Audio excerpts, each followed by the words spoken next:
Mr. Morris presents History of Old Farts. So immature, do it the right way. History of Farts. Don't even fade to black. Do it the right way.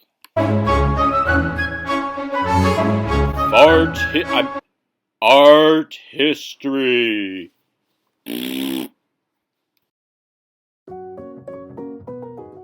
The wooden pencil. We love it, we hate it. We use it constantly for drawing, for writing, and for filling in those annoying little bubble tests.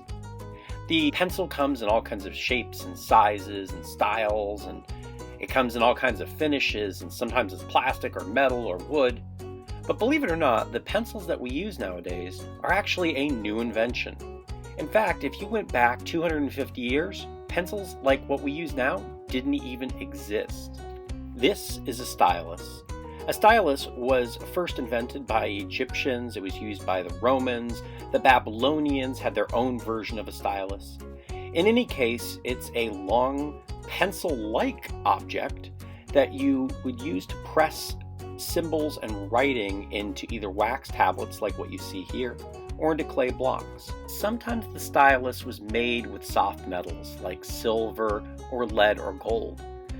In making them out of softer metals, it did make it so they would transfer some of the metal onto a surface. And you would create what are called silver points or gold points or lead points. And if you didn't already know, lead is toxic. It's bad for you. You don't want it. But wait, Mr. Morris, my pencil's full of lead. Is my pencil going to kill me? La la la la la. The simple answer is no, it won't. Because your pencil's not full of lead, it's full of graphite. This here shiny, shiny rock, it's actually a piece of graphite. And graphite is what is used in our modern pencils. Everything in our world is made of elements. On the periodic table of elements, lead is its own element, whereas carbon is its own element, and graphite, well, it's made of carbon. In the 16th century, a large deposit of pure, solid graphite was discovered in Borrowdale, England. When they first took a look at this material, they thought it was some sort of like black lead or something like that. They didn't think that it was a type of carbon. So they called it plumbago, which is derived from plumbum, which is Latin for lead. This plumbum, or lead, that they were digging up, which was actually graphite, was amazing for a lot of different things. For one, it was great for locks, lubricating them, lubricating gears and mechanical pieces. It was good for protecting certain types of metal. It was good for making slick surfaces, and it was good for leaving marks on paper. The problem is that it's dirty. It gets everywhere. It's super soft and it's wonderful, but it gets all over your hands and it's hard to control. So people started kind of strapping little chunks of this lead in between two pieces of wood, and they were starting to kind of use them like what we use pencils like today.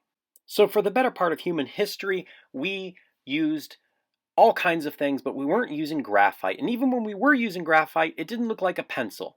Well, that is until the year 1795, and America has already won its independence from Great Britain. There's a new leader on the playing field of Europe by the name of Napoleon Bonaparte. War was brewing all throughout Europe, and there was a shortage of graphite. In fact, a lot of trade routes to get graphite were blocked. So a scientist by the name of Nicholas Conte, who, by the way, served in the army for Napoleon Bonaparte, created what we now call the modern pencil. Conte was charged with the task of finding a way to make it so the graphite would extend further. They wouldn't need as much of the graphite since the source of it was blocked. But Conte also was trying to find a way to make it so the graphite was more controllable, that the graphite wouldn't get all over your hands. It's very hard for an artist to use it to do lights and darks. And it just so happens that Nicholas Conte, he was an artist. He was also a balloonist. So I guess he was a lot of things. But this army officer in Napoleon Bonaparte's army went through and he invented what we call the pencil grading system. Conte found that by taking graphite, grinding it into a powder, and mixing it in with specific amounts of clay, he was able to control the hardness of that graphite. By controlling the hardness, he could also make it darker or lighter.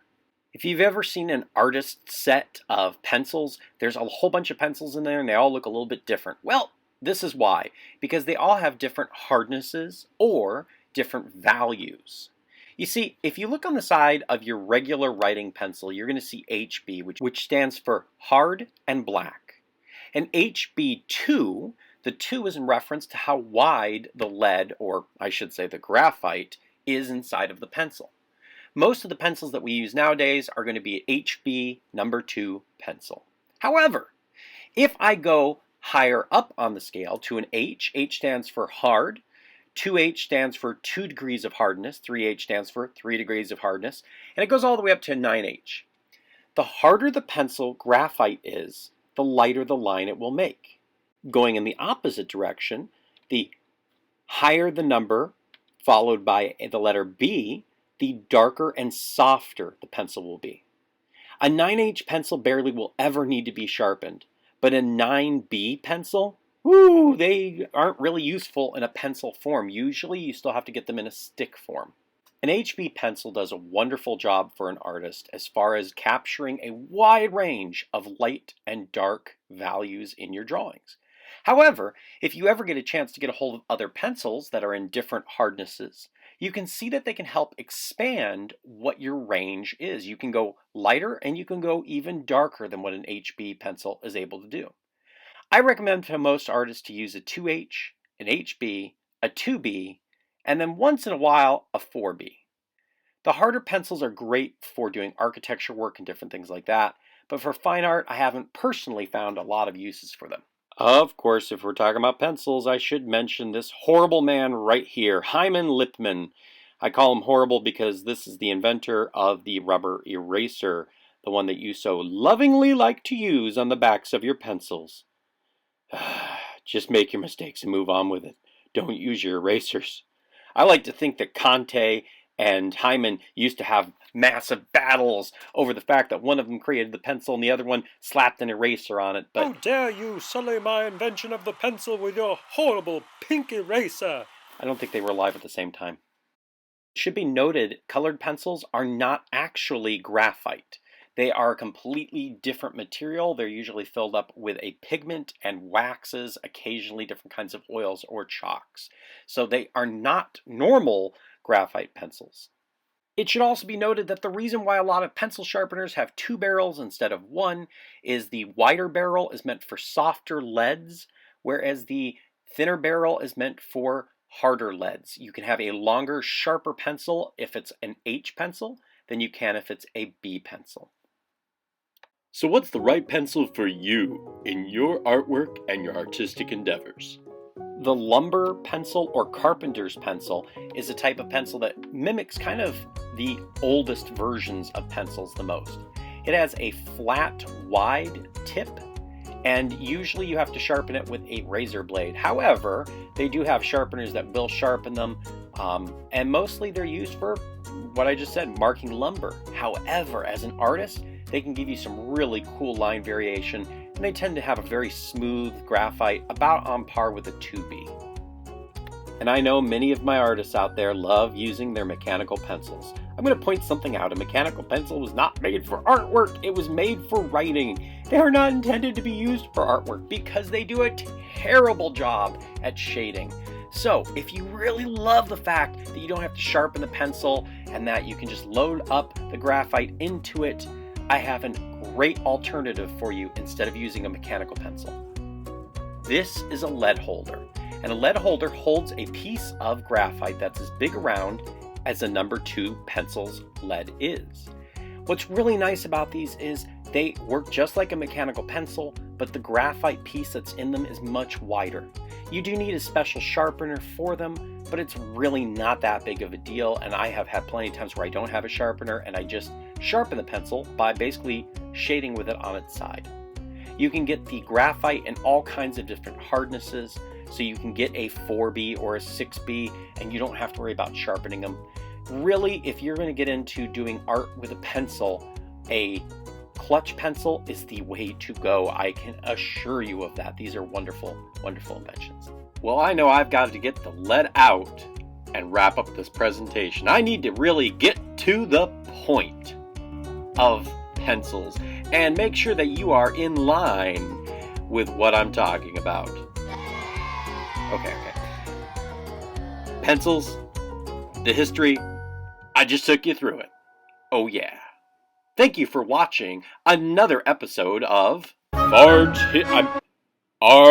History.